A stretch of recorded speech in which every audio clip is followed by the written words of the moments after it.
up, my friends? We're back with the Jackson JS32T Randy Rhoads guitar. Going to be doing some overdriven sounds. We'll start in a bridge position as always. Here we go.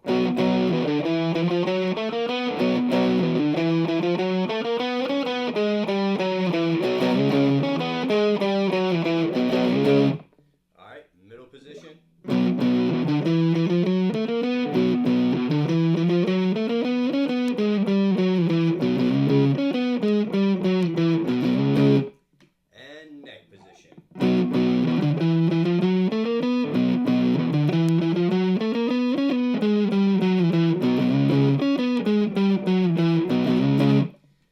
Pretty sweet playing guitar, man. I highly recommend this. I did catch it on sale, which it ended up being a floor model, but I really like this neck on this guitar, and the thing stays in tune and sounds great. Alright guys, thanks for watching. Later.